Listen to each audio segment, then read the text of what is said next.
Action. There's an old joke. Two elderly women are at a Catskills mountain resort, and one of them says to the other, "Boy, the food at this place is really terrible." And the other one says, "Yeah, I know," and such. Small portions.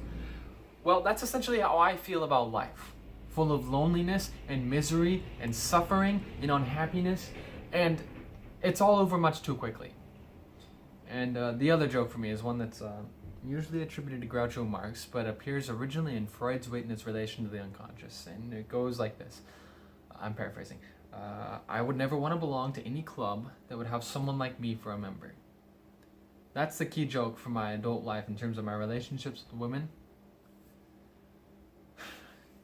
You know, the strangest things have been rolling through my mind since I turned 40, and I don't know. I think I'm going through a life crisis or something. I don't know. And I'm not worried about aging. I'm not one of those types, although I am balding slightly on top. That's about the worst you can say about me. I think I'm gonna get better as I get older. You know, I think I'm gonna be the balding virile type as opposed to, say, the distinguished gray, for instance. You know, unless I'm neither of those. Unless I'm one of those guys with saliva dribbling out of his mouth who walks into a cafeteria with a shopping bag screaming about socialism.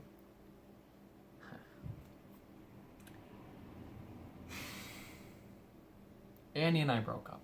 And I can't get my mind around that. You know, I keep sifting the pieces of the relationship through my mind and examining my life and trying to figure out where did the screw up come, you know? And a year ago we were in love, and it's funny.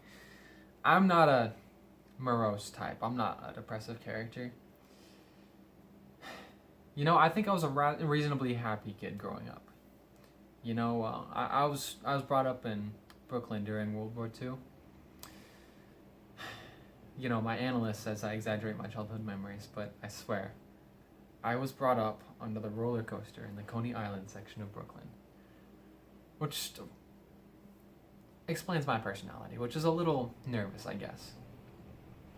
You know, I have a hyperactive imagination. I have trouble, you know, my mind jumps around a bit, and I have trouble with fantasy versus reality. And my father used to run the bumper car concession. There I am, and there he is.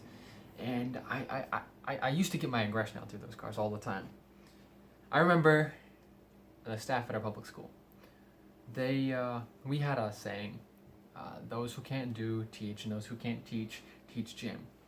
And those who can't do anything, I think, were assigned our school. Scene.